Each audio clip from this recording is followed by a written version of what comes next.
The Rwandan genocide lasted 3 months, about 100 days, from April 3rd to July 4th, 1994. It was long enough for the seasons to change, long enough for governments to stand by and do nothing, long enough for some to become heroes and others villains, long enough for me to get bored.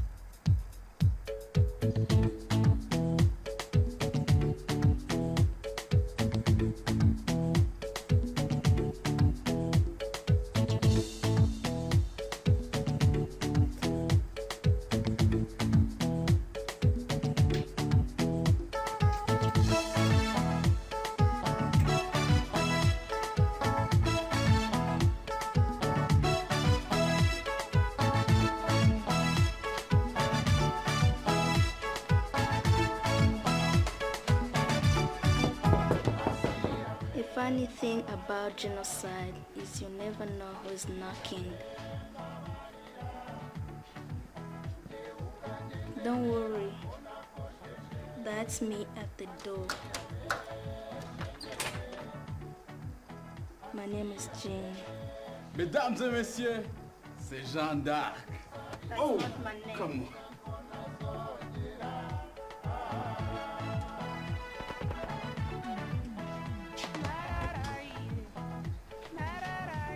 I thought you weren't coming. My parents changed their mind. Oh, that's cool.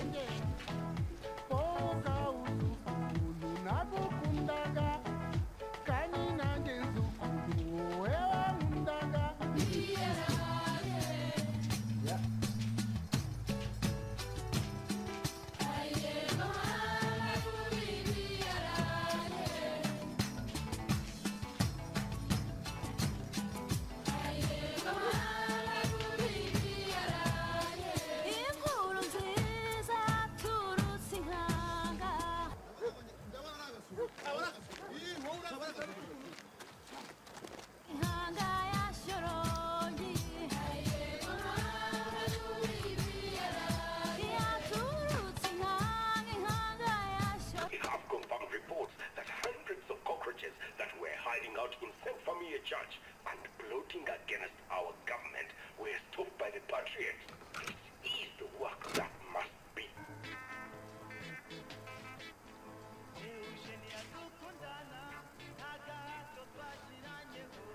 Hey, it's curfew soon. Bye. Can't you stay a little longer? No, I can't. It's almost 7 o'clock. Don't worry. I'll walk you home. No. Please.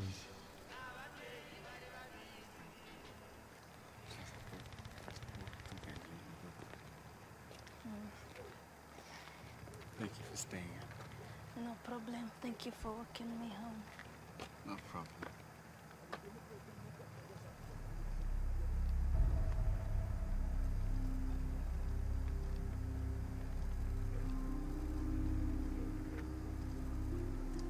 Hey, let's get off the road. This way. This way.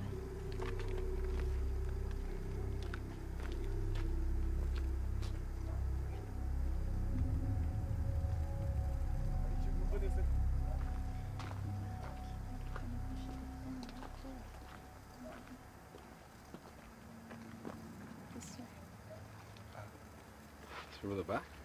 Yeah. They don't know you're gone, do they?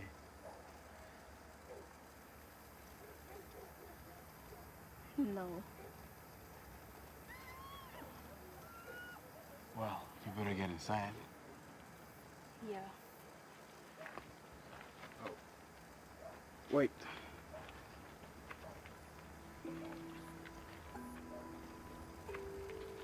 No kiss? You should never ask a woman for a kiss. A kiss is a gift. If she wants to give you a kiss, she will. Okay. Please.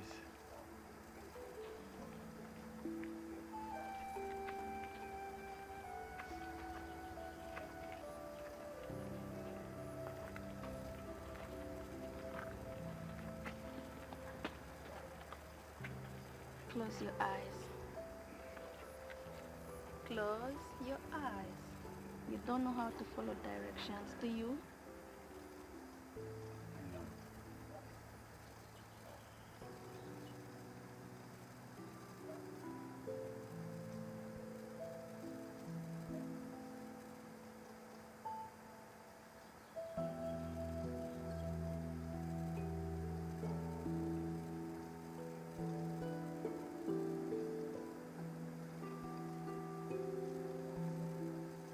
Good night.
Mama?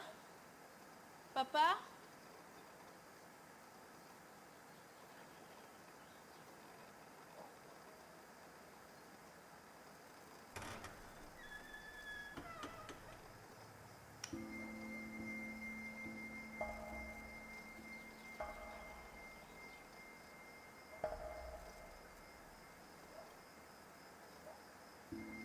Mama?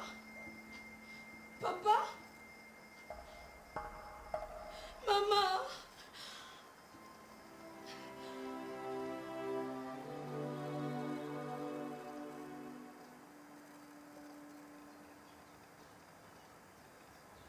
Ngaho nitwa Mbarukitsi, nitwa Sagamba Jerome, nitwa Byabagabo Joseph, Nitwa Rubyogo Steven. nitwa Nzabandora Pascal. And you? What is your name? Introduce yourself to the group.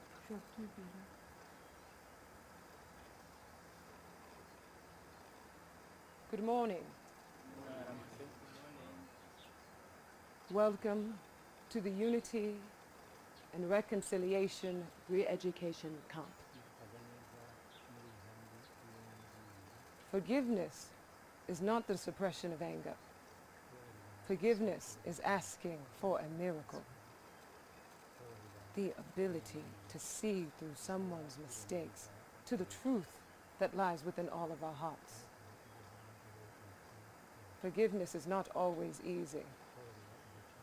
At times it is more painful than the wound we suffered. And yet,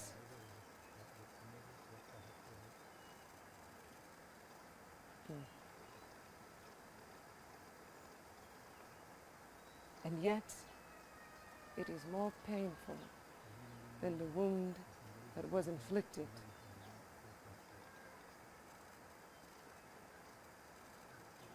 Attack thoughts towards others are attack thoughts towards ourselves. The first step in forgiveness is the willingness to forgive. So why am I talking to you about forgiveness? You are the ones who committed the crime. You are the ones people have anger and hatred and bitterness towards. You are the ones who have caused great suffering and pain. I talk to you about forgiveness because you, more than anyone else, must understand what it means to forgive you. You must understand the pain and suffering you have caused so many. You must take full responsibility for what you have done and repent. ntabwo nzi umubare uko ungana birashoboka kuba ari nka 20 birashoboka kuba ari nk'abantu bagera kuri 20 nishe abantu bagera kuri 20 nishe umuryango w'abantu 3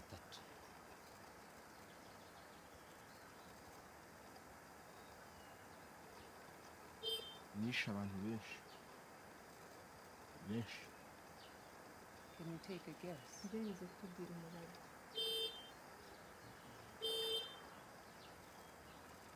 ni benshi nishe abatutsi 9 barimo abagore n'abana. No. You killed 9 people. Oya wishe abantu 9. Nishe abantu 9. nashinyaguriye abantu benshi ariko nta muntu nigeze nica gusa nagendaga mbatema simbici abandi bagenzi banjye nibo babicaga ku bwanjye nari mfite ingufu zo kubica ariko nagize ubwoba bwo kubarangiza ngo mbakure mu ruhu. And you? Kandi wowe You can't speak? ushaka kuvuga You don't have a tongue? nta rurimi ufite Maybe you think you are innocent. cyangwa wibwira ko nta kibi wakoze. Well, no one here is innocent. ubimenye ko nta nzirakarengane iri hano.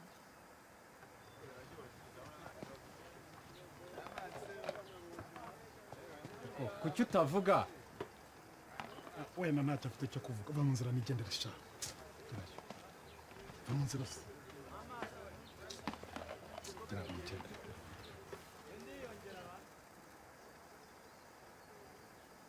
nari umusirikare mbere y'intambara nigishaga urubyiruko rw'interahamwe mu gihe intambara yatangiraga nahawe lisite y'abagambanyi haba mu ngo zabo mu mashuri ndetse no mu nsengero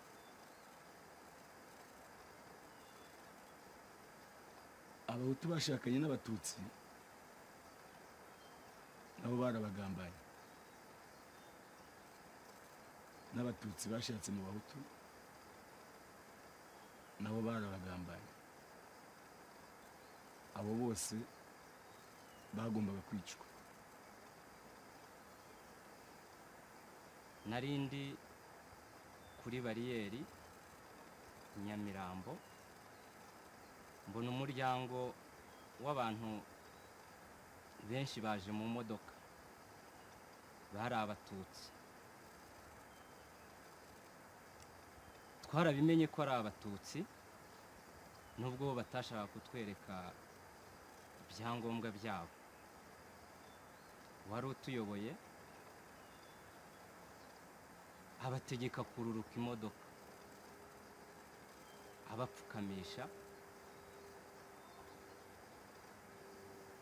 kuko byari bitworoheye kubatemagura, cyane cyane abari bato ari bagufi nkanjye.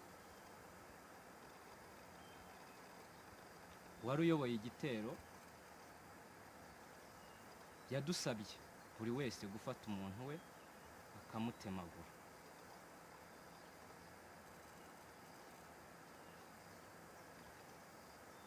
Nuko afata akana ke gato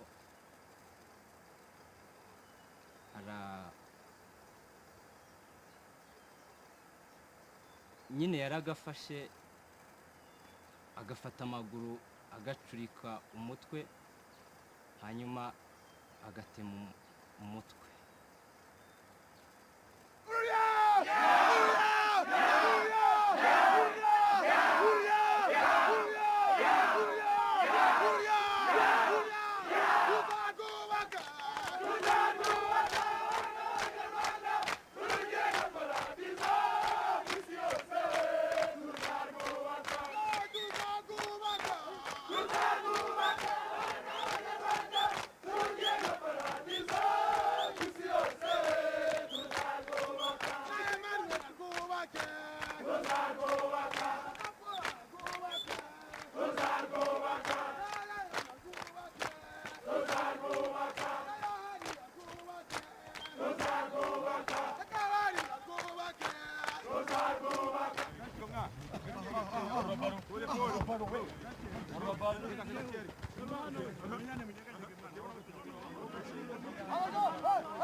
Someone call the doctor! Someone! Someone please call the doctor! Someone! Please! Someone! Hold on! Hold on! Look!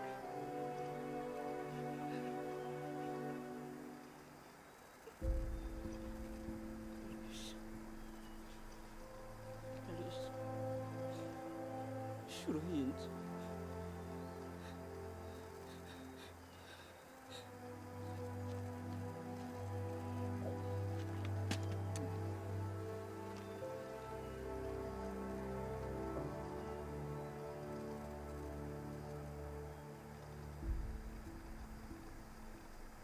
Byuka, byuka, byuka, haguruka, haguruka, haguruka. Ntacyo ufite cyo gukora? Hari ikibazo. Reka, reka. Ni ikihe kibazo? Banza wambare.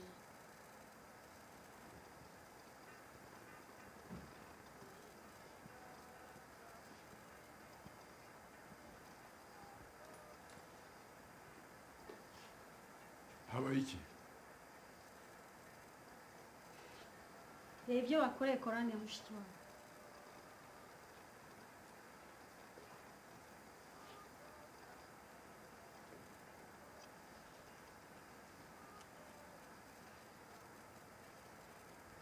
gerageza urambure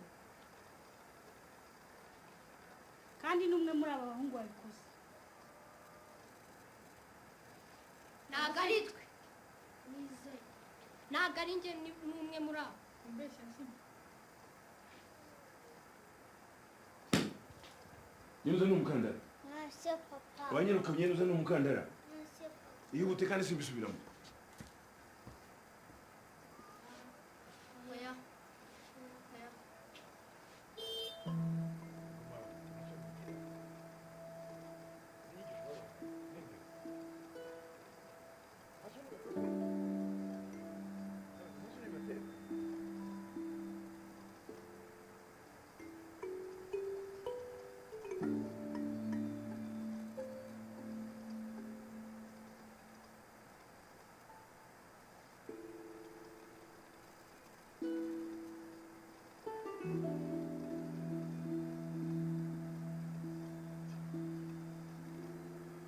Niko mwabana mwe ntasoni mugira. N'inyigisho babahaye. N'indero. Ntasoni koko pe. Ndabaza ntasoni bibatera.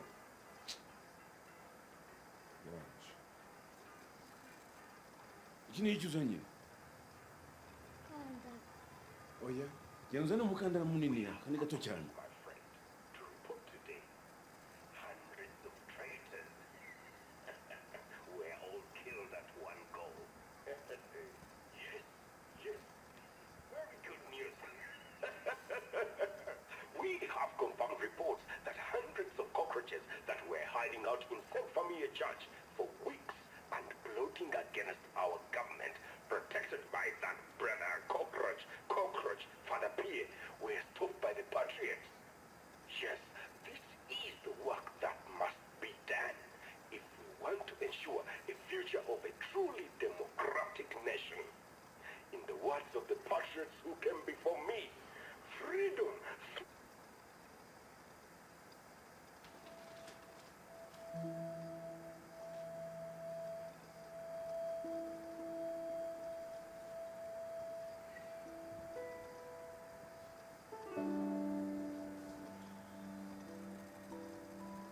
Mwabana. Mutanga ikiganza. Mwabana mutega amaboko.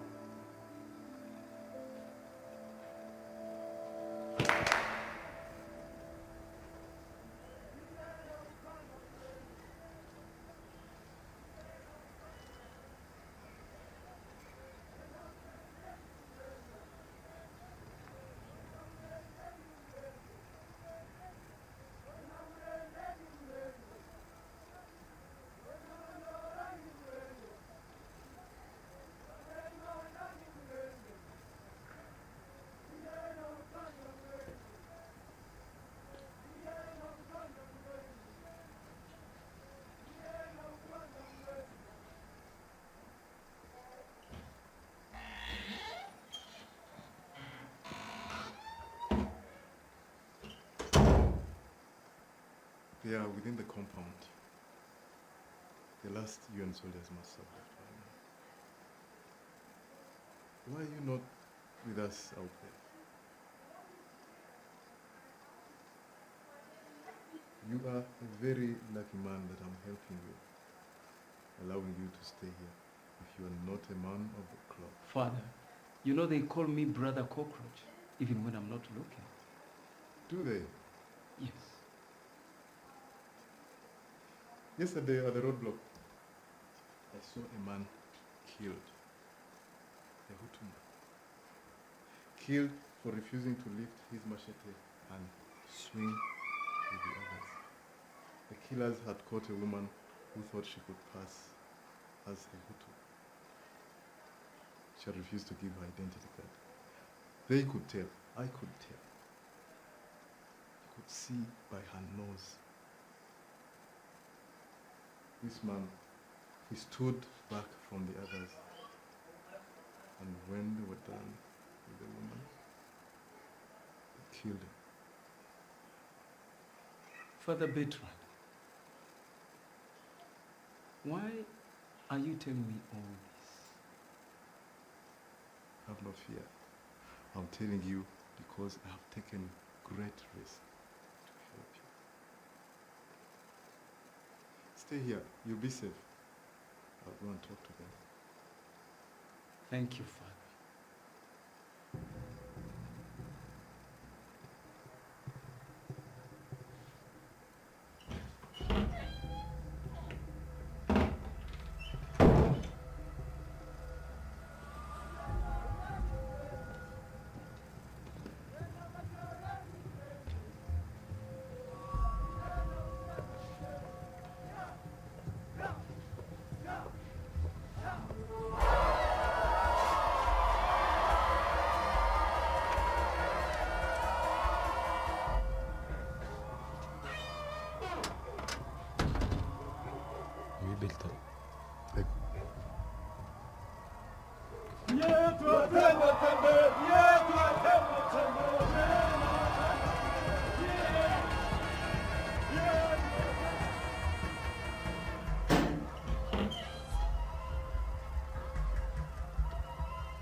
Yarari hano nona umuvandimwe we ni inyenzi kandi nzi ko yinjiye mu tunyenzi koko.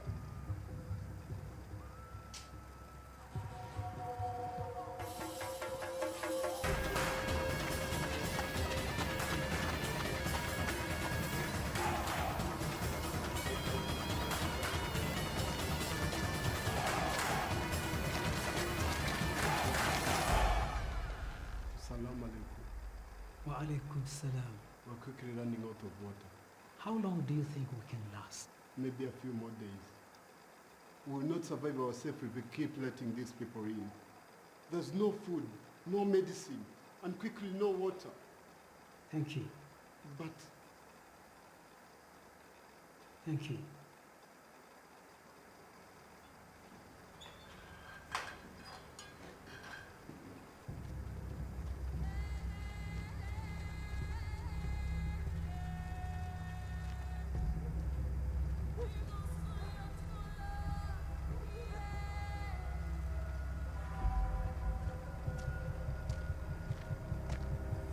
Gabano,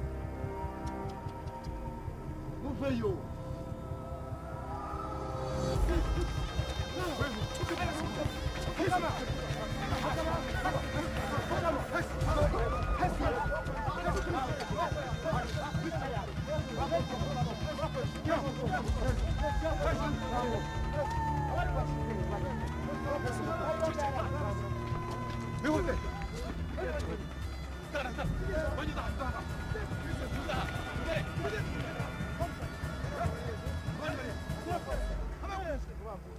rwose mbabarire ni umupadiri. Wa mupadiri inyenzi barimo bashakisha. Wese wa mupadiri inyenzi barimo bashakisha. Wa mupadiri w'umututsi uri kuri liste yacu. Byiza cyane. Uranyibuka? Yenda kwibuka. Ariko ndibuka isura yawe, mbabarire ntabwo nibuka izina. Njyewe ndakuzi. Nazaga mu rusengero rwawe nkiri mutoya. Wahoraga uvuga ko uri mwiza kundusha cyangwa se kuruta abandi bose.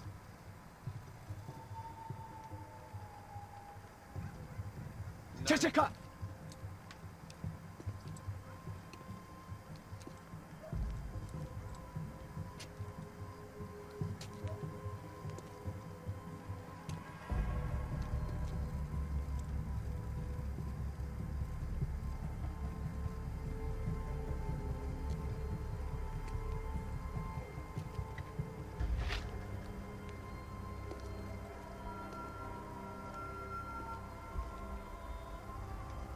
Nta kanzu, nta gishura. Wabikuyemo kubera ko binuka cyangwa washaka kugira ngo ubone uko wiyoberanya?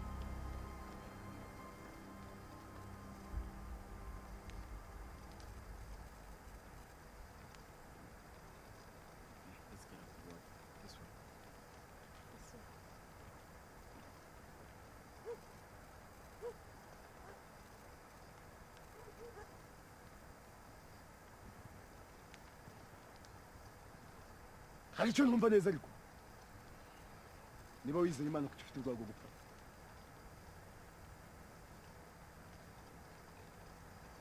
ntugire ubwoba ndakakugirira vuba.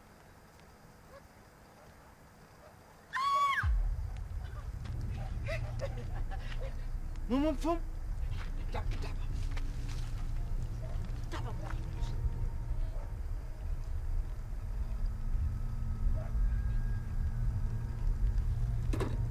Iyo urupfu ruje ruzira bose, iyo ubuzima buje buzira bose. Muratekereza ko njyewe nzanye n'iki? Muratekereza ko nzanye urumuri?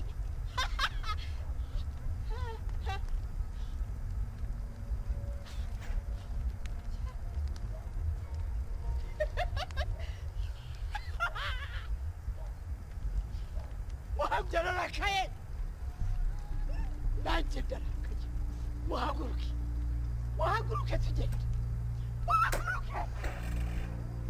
Njyewe nzanye ibirengeje urupfu.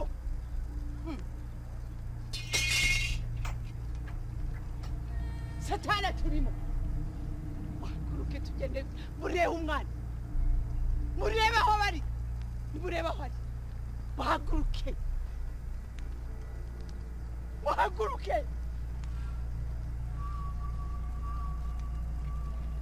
Tugende mwebwe, tugende, muhaguruke, mugende.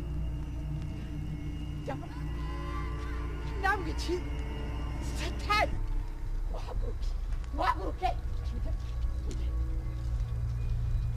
Tujya kureba umwana kandi ndababwiza ukuri. Mwebwe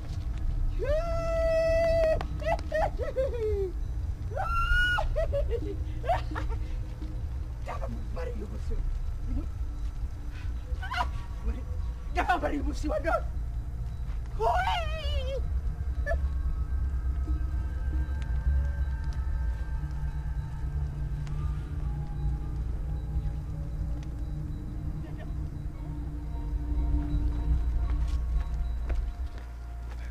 Keep moving. What is she taking us? I don't know. Do you think she knows magic?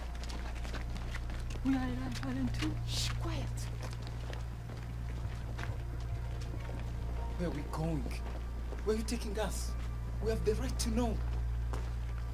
You can go back, or you can come with me. Your choice.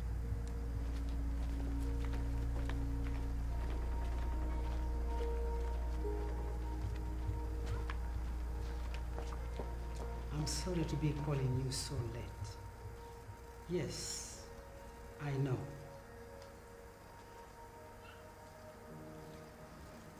It might give you problems with your superiors, but I must ask you for a personal favor.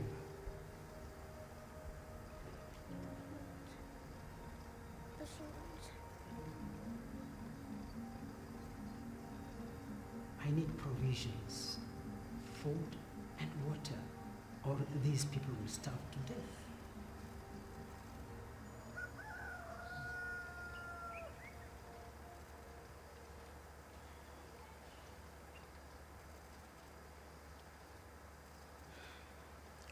Good morning. Good morning.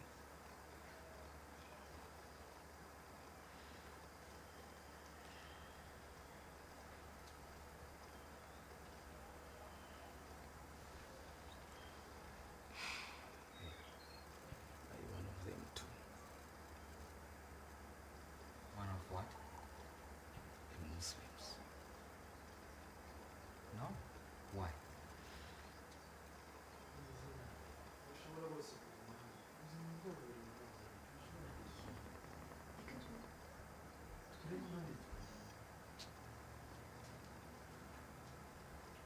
Listen, everyone. We leave before curfew. We are taking you to the mosque. It is safe there. Safe? Are the Americans still there? The Belgians? No Belgians, no UN. But it's safe. How do you know? Yes. Nowhere is safe. Wajya muri hoteli muri Kongo. Kono usashaka kwa ari kwa. Do you have a lot of money? Kada uriya muyobozi arafata abatutsi bafite amafaranga menshi gusa n'abashyiriwe amafaranga barabasohora bakajya guhura n'interahamwe hanze. You can't stay here. I cannot look after all of you. Many people are seeking for shelter in the mosque. The Mufti, Pastor Ned. What? Many people took shelter in the churches. They thought they would be safe there. Nowhere is safe. Have faith.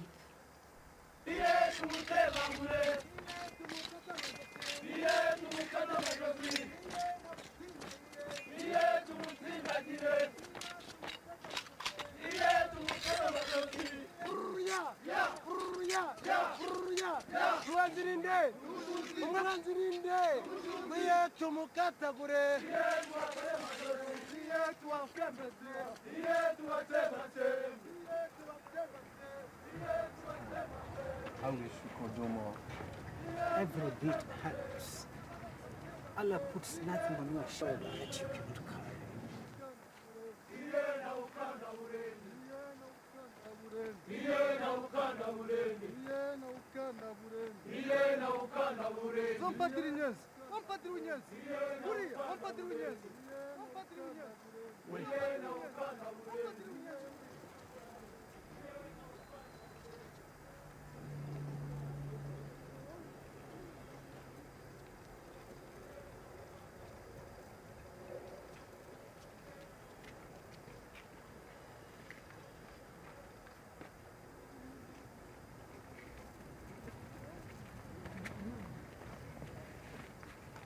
Hello, Father. Can you pray for me and my family, please?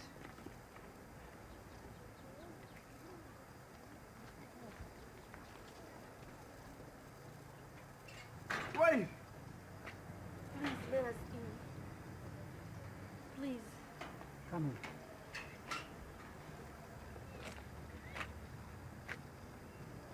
Jen, I have to go home. My father is... Okay.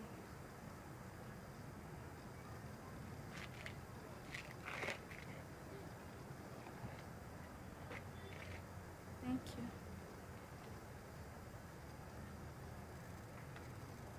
No problem. Please. Please stay with me. I can't. I'm sorry.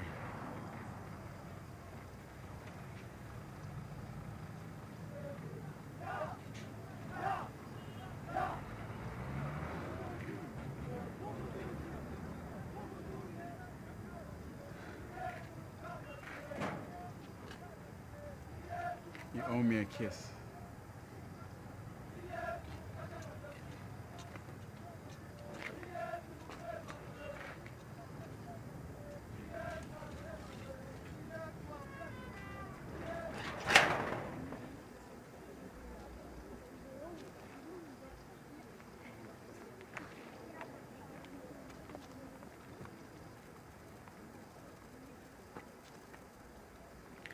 Bameze bate? Bande, Abayisilamu badufashe neza urabizera? cyane. Bumvise ibyakorewe mu nsengero. Ubuse turagana hehe?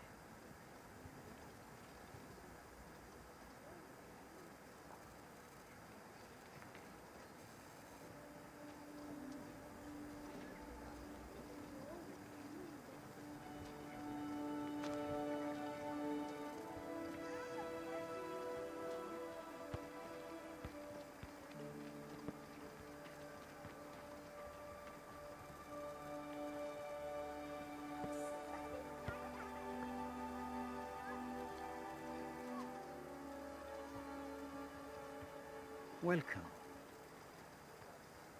Father, is it? Thank you for taking us in. I hear you're from Saint Famille Church. The Tutsi priest? Yes, but there are not many of us. Well, I heard what happened there. I don't confuse the word of God with actions of man. Often it can be very different.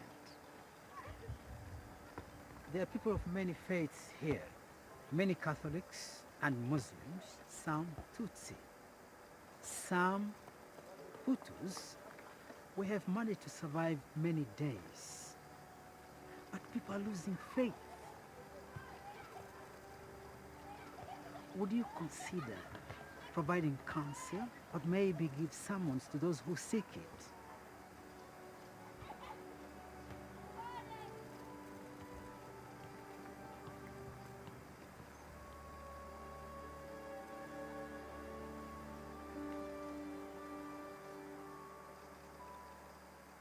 There were several small genocides before 1994. One in 1970 in a small village of Nyamata. My family fled to Uganda like many others. It was there that I joined the Rwandan Patriotic Front, the RPF. We trained with the NRA, the Ugandan army, and fought against the Okello regime. But mostly, we waited for the day we could return home.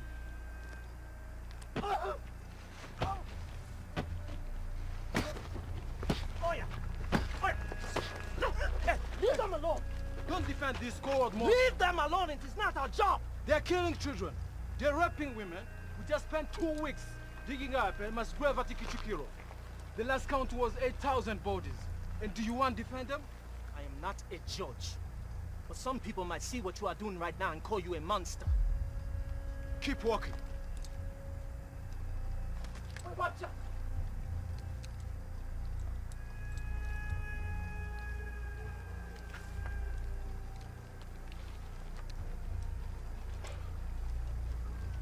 Right now, you are more guilty than these men.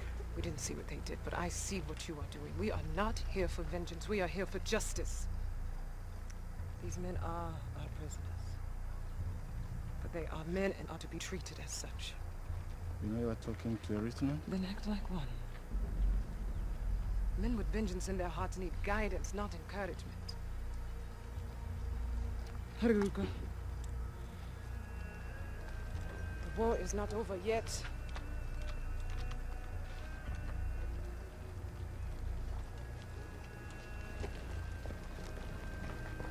Sir, thank you very much.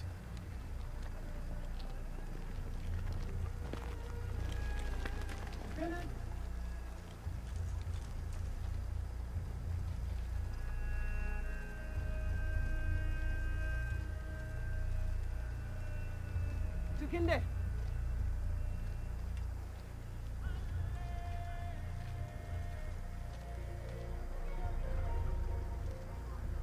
There's a wall on the south side that separates the front and back of the church. This wall can also make us invisible if we can get in and get everyone out with the least amount of disturbances.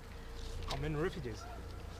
The best estimates puts the number anywhere between 800 to 3,000 men, women, and children. That's a big range. They have been trailing in for the past few weeks, so we can't be certain. So like good soldiers, we're going to be prepared for anything. What we do know for certain is that there are 150 or so militia waiting outside for reinforcements, guns, grenades, and waiting for their moment to attack. And anyone who has tried to leave has been killed. Only 150? The number fluctuates as they come and go. So our best chance is a late night operation. Let's do it. Okay. We move tonight. Who wants to take point on this one? I will do it. Let someone else take. I said I will do it.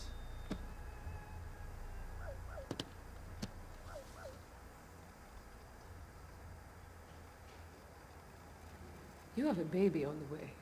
Why are you taking point? It's my turn. Who has more to fight for? I want my son to grow up in his land. I want him to have the opportunities that you and I did not have. I know we are not fighting for ourselves. I mean, Diego, we might receive some of the benefits, but it is more about the legacy we leave for those who come after us. I want my son to grow up in a unified Rwanda. How does your wife feel about that? She wants me home. Wouldn't you? No, she understands. I mean, her family fled like mine. She wants to come home too. And your family? My husband understands, as much as any husband can understand, But Nike? My son, I was stationed in Western Uganda for 2 years, and when I returned home, he didn't recognize me. I mean, he knew who I was, but he wouldn't come to me. He wouldn't let me hold him, and now he calls me Auntie Mommy. If you had to do it all over again, would you? Yeah. Here we are. Fred?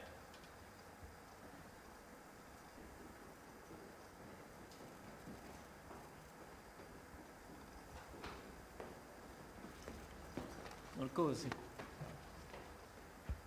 Hello? I'm cool. Peter.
Jendari.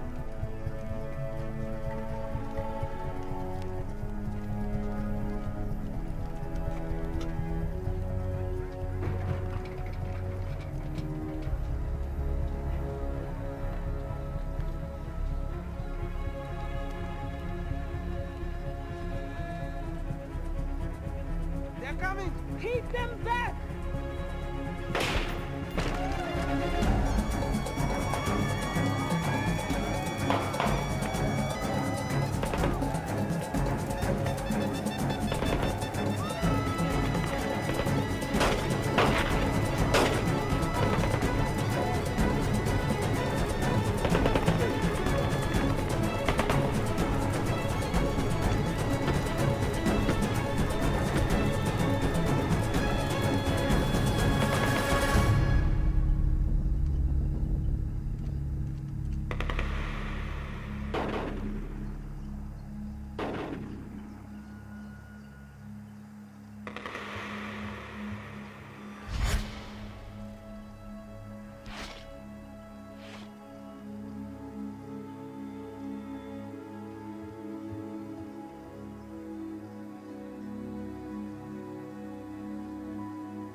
nishimiye kuza iwanyu mu rugo rwanyu kinzanye ukubasaba umukobwa wanyu umuhungu wanjye aramushimye barakubeshye umukobwa afite hose ndamukwemerera murakoze cyane mumfashe gukura ubwatsi murakoze mumfashe gukura ubwatsi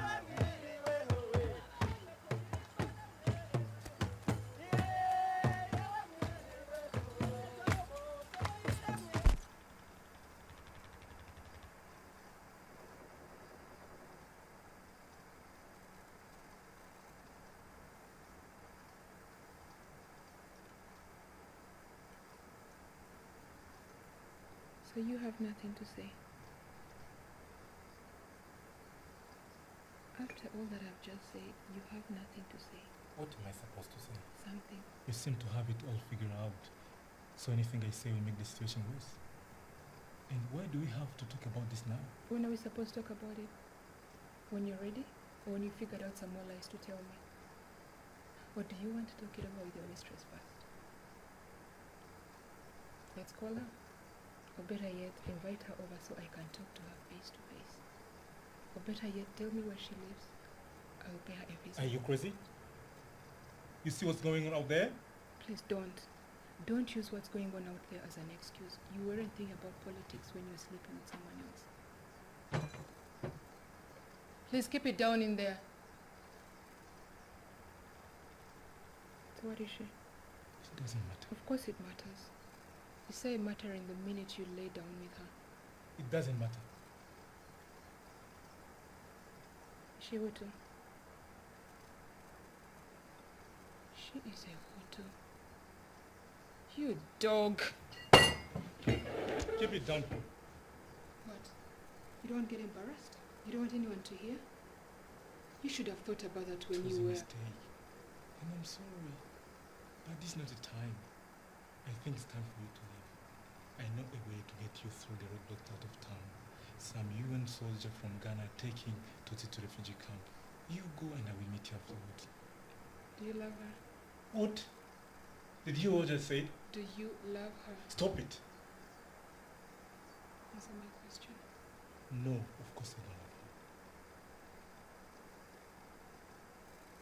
So why did you marry me if you wanted to be with a Hutu woman? It did not matter to me that you're Tutsi. It did not matter to me that she's a Hutu. It was a mistake.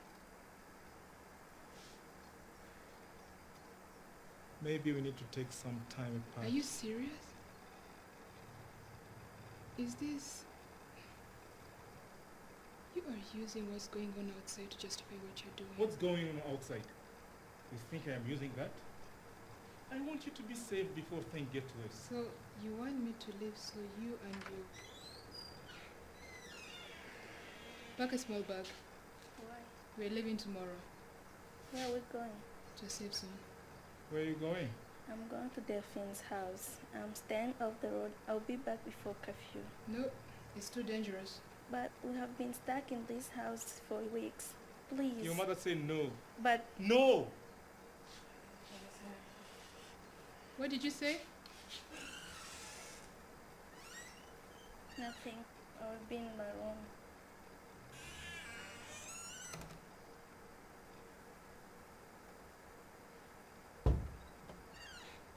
Did you say something?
kungura itabi hariya kuri butike. Yego papa.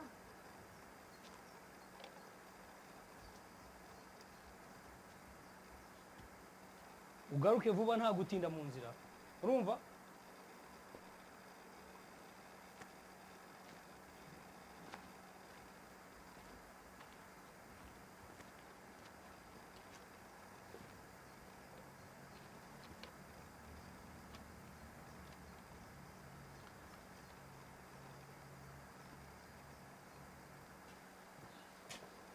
Itabi.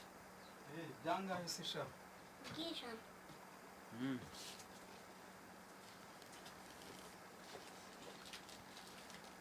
Tabi.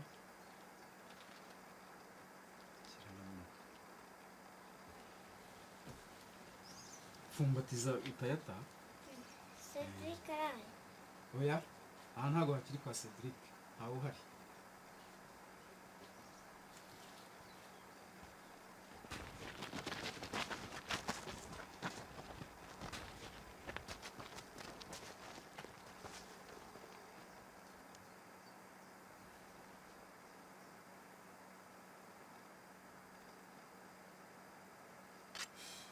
Ariko Manuel, ufite umukobwa w'inshuti yawe? Ariko sha ntimuzi ko abakobwa bose bataye umutwe? Ariko hariho nari mfite mu minsi ishize nuko ari inyenzi ivanze naramuretse. Reka kubeshya. Uravuga ni inshuti yawe kuko ari wabo. Ceceka aho ngaho ntaguca umutwe. Ntaguca umutwe nkakubagira ibisiga. Hasoni. Oya mudasubirana. Mudasubirana.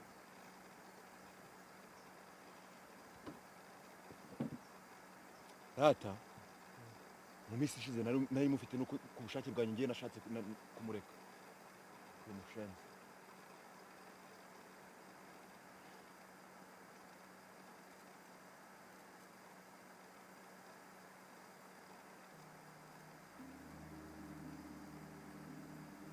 Ntabwo nkunda inyenzi.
Ariko murabizi nsanze nkwiye kuzajya kumusura bwa nyuma noneho nagerayo nkagira ngo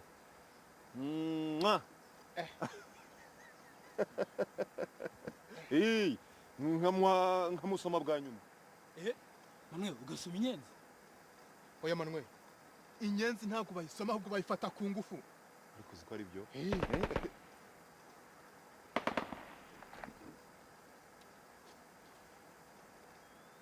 Amasasu mwumvishe? Cheka ko ari fare cyangwa na RPF? Oya, nivuga RPF. RPF ntayo iri hafi ahangaha. Urabizi? Ashobora kuba ari twa tunyenzi. Ariko uzi ko ari Position, fata gahunda tugende. Ciao! Ciao, vayo! Izo mbunda numva ni ibiki? Nakubwiye ko ari inyenzi. Ariko se ziri hehe? Uvuga ngo inyenzi ziri hehe? Ziri hehe? Mba? We, utanyinisha? Urahazi neza izo nyenzi ziri? Ntabwo nyanyina n'abana utaza kunyinisha. Urumva? Vayo ujye kwanyereka.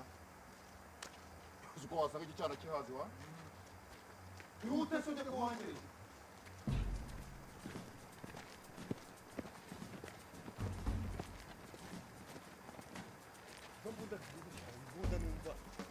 imbunda zisakuza ndabona ari agasuzuguro oya ni agasuzuguro kandi ariko akinyanzi uno munsi kashobotse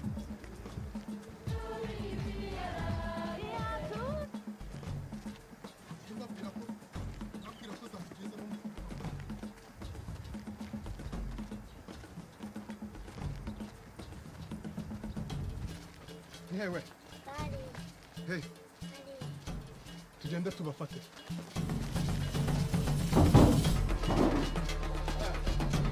hasi hasi hasi hano hasi hasi we navuze ngo ndashaka imbunda mufite muri iyi nzu navuze ngo muzane imbunda ziri hano zana imbunda ziri hano utaza kunyinisha navuze ko mu imbunda ntabwo wumva Ismail icyo wabwiye abagabo ukanyinisha Ismail wababwiye iki rwose abagabo wababwiye iki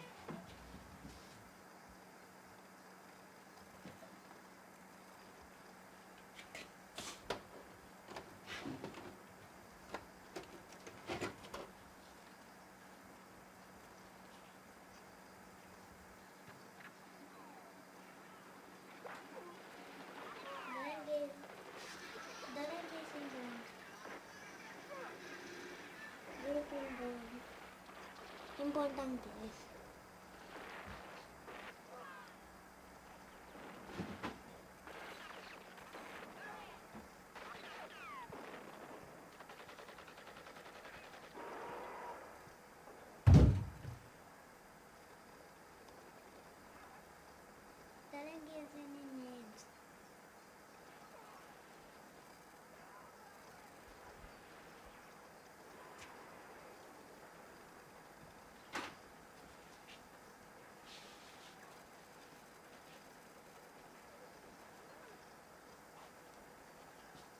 Papá debe no rezar.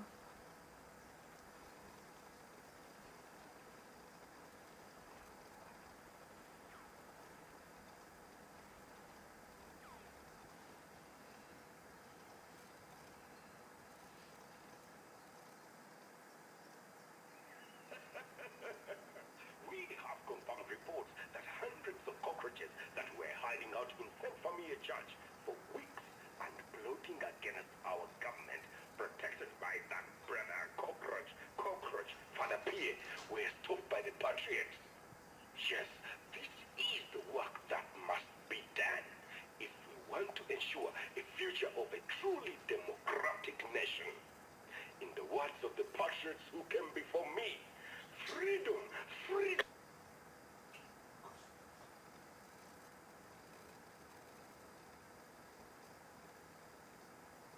Gana umutega amaboko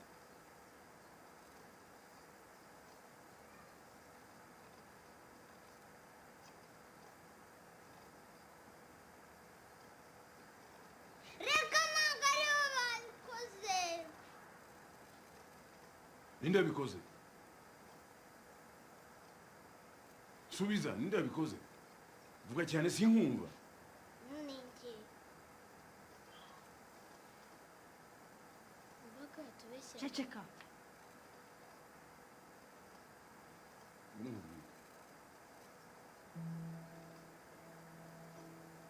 kuki wavugishije ukuri Nakubaza kuki wavugishije ukuri.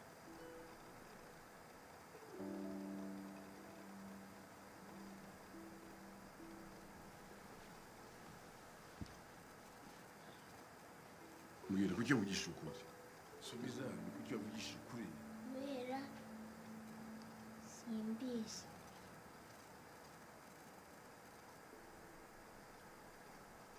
ibyo bintu wakoze ntabwo mbyishimiye ndaza kuguha igihano nimugoroba twumvikanye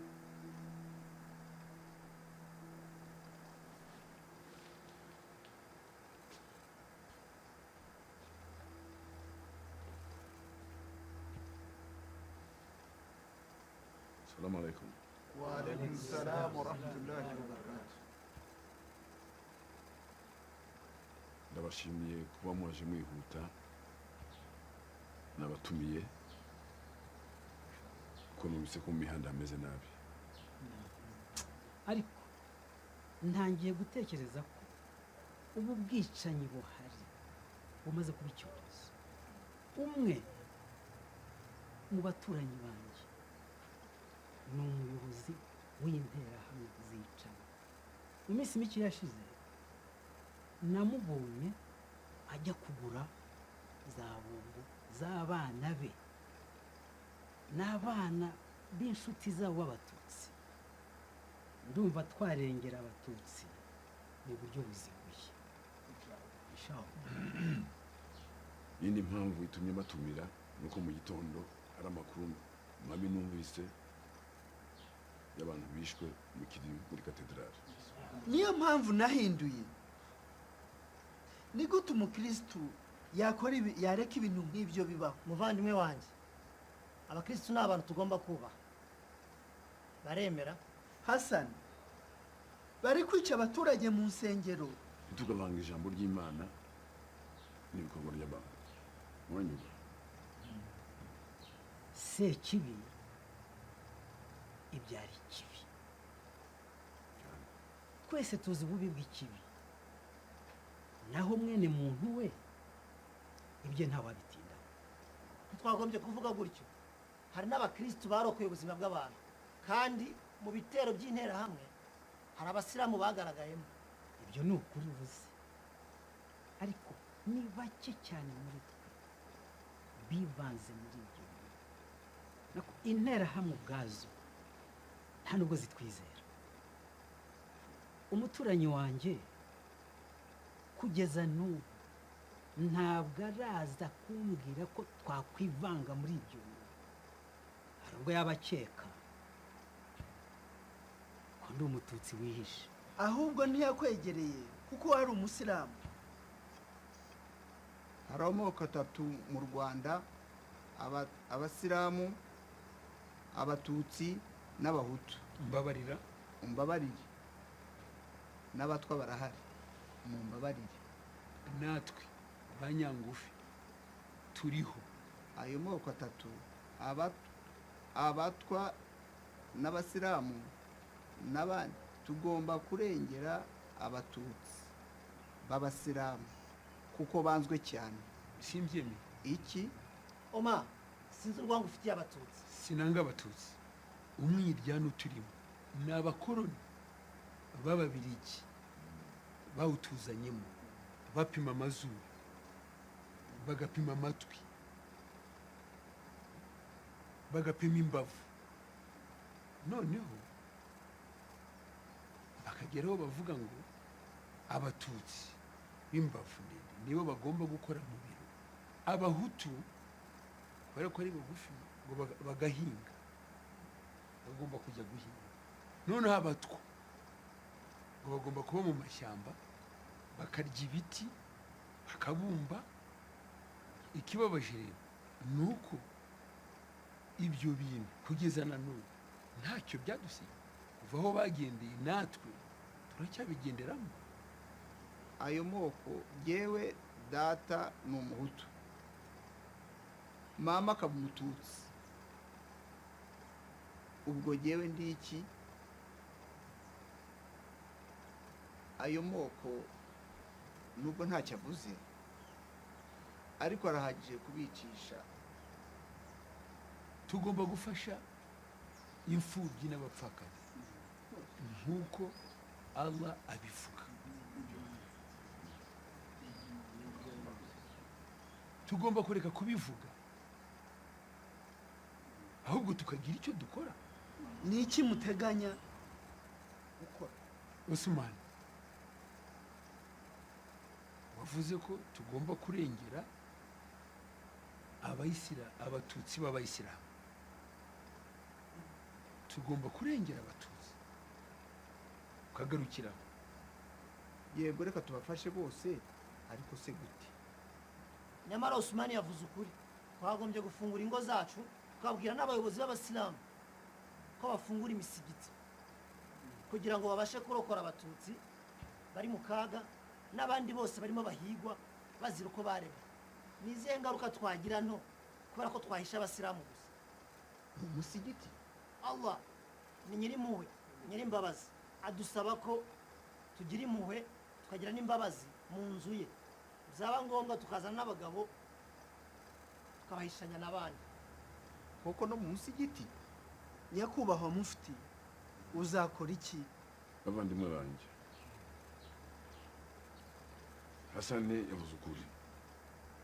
Tugomba gushyira hamwe tukarwanya akarengane. Bana mufti rero, iki ni igihe cyo gutekereza. Ukuri ni uko uramutse uvuze interahamwe nabi, waba ushyize ubuzima bwacu twese mu kaga. Sinzi ibigomba gukorwa.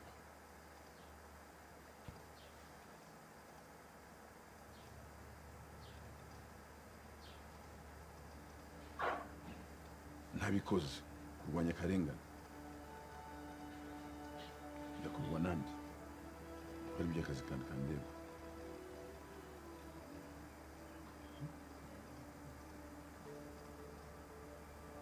Allah Akbar. Nshuti ba Islam, uyu ni umwanya utoroheye buri wese. Abantu baricana, abana n'abagore nibo bahitanwa n'ubwo bwicanyi. Bavandimwe nshuti ba Islam, ndabakangurira mbasaba yuko mutarangwa n'ubwo bugizi bwa nabi. Twibuke ko Allah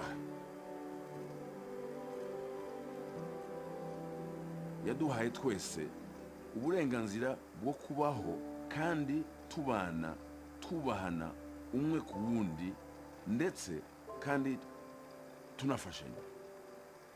Nkuko mubizi, Islamu ni idini iharanira amahoro n'iterambere. Nurangwa n'ubwicanyi uzahanwa kimwe n'uwishe inshuti, abavandimwe ndetse n'abaturanyi. Aba Islam ni indorerwamo y'ibiza byose nk'uko Imana ibivuga. None bene data, basabye ko mwese mwaba indorerwamo n'urugero rwiza nk'uko Imana ibidusaba. Murakoze. Représentant légal hurwanda, Mufti Sheikh Tembo. And with that signature, our lives changed.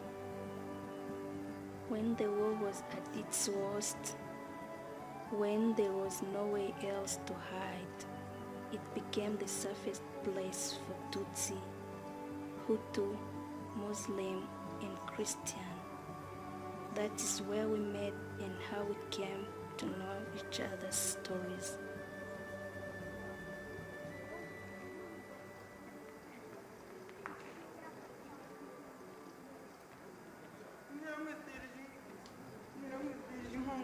Ngunda amasasu na za grenade barinjira barahita batwica.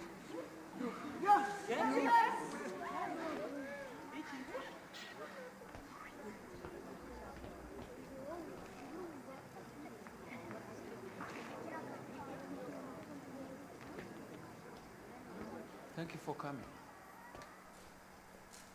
For weeks you've been avoiding me. I heard about your parents. I'm really very sorry. You are Catholic, is it? Would you like to talk about it? Bless me, Father, for I have sinned. It has many, many months since my last confession. I lied to my parents. I didn't get a chance to apologize. I snuck out of the house, and when I came back, they were gone. I'm sorry. I didn't mean to. It was selfish. My child, You are forgiven. God has forgiven you. Your parents have forgiven you. And for your penance, you must forgive yourself. Would you like to light candles for me? In this misery, I don't think many get a proper goodbyes. Come.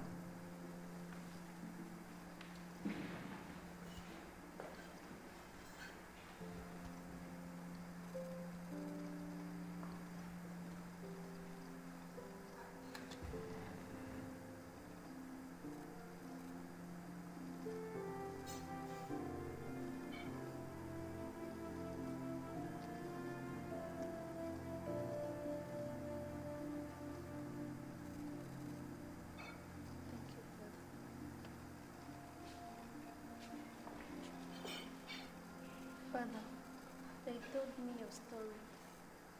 You are the only priest here. Who do you confess to?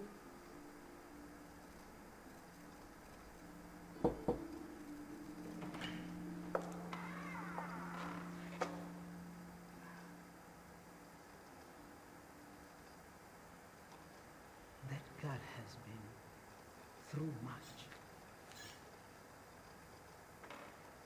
She's stronger than most of us.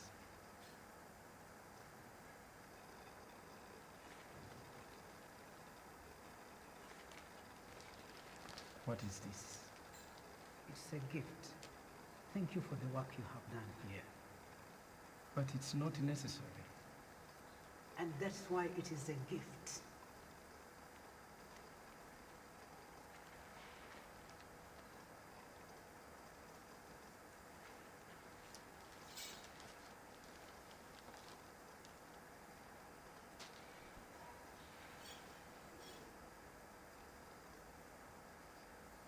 Thank you. I figure you might just as well dress the part.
Salah. Father, who art in heaven, hallowed be thy name.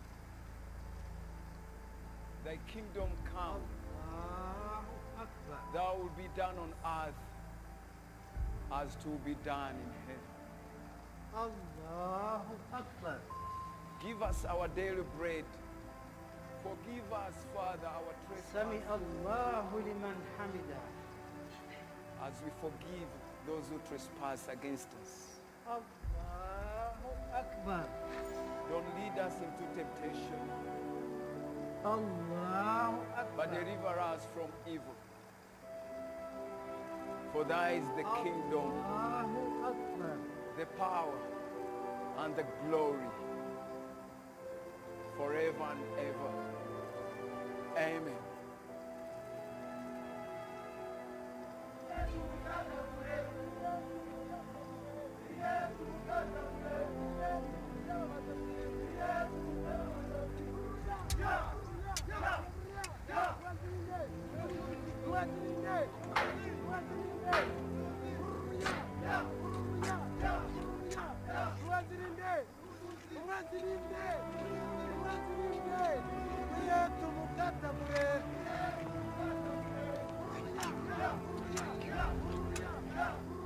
Yeah.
not militia.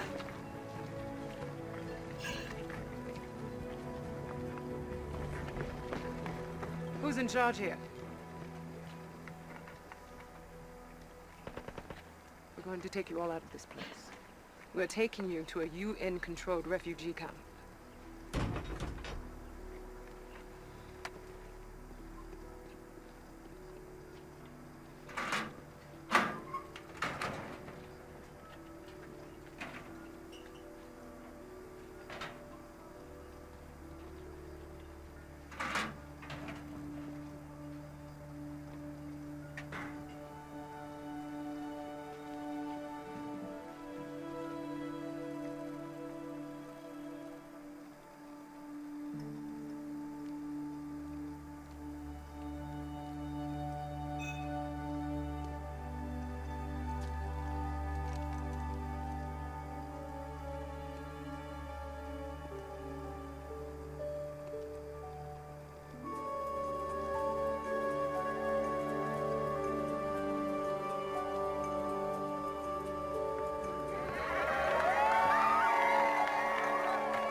Nitwa Emmanuel.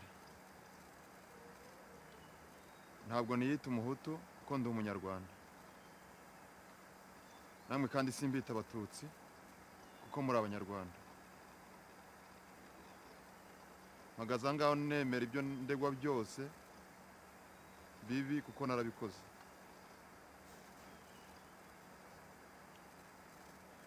Ntabwo nibuka umubare w'abantu nishe.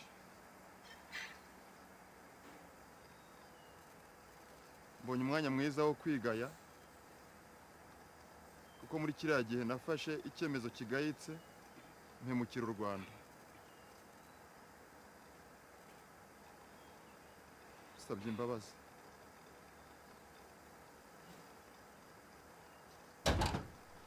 Washaka iki mu nzu yanjye? Ndashaka umukobwa wawe w'inyenzi. Ushaka kuvuga ngo icyo mu nzu yanjye? Ntukajye uvuga ngo icyo mu nzu yanjye.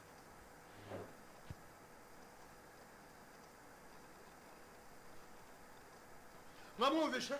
Ko naramugambanyisha mwamwumvishe? Mwumvishe ko naramugambanye? Umugore we ni inyenzi n'umukobwa we ni inyenzi. Tema umuntu!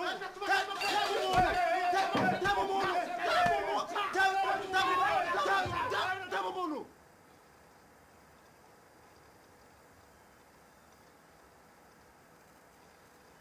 Ninjye wishe ababyeyi b'uyu mukobwa.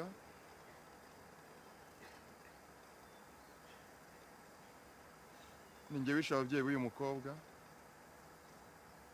Nsahura imitungo yabo.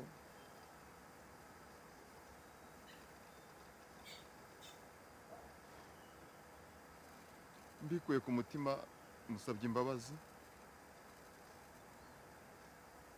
Kandi mumpaye imbabazi.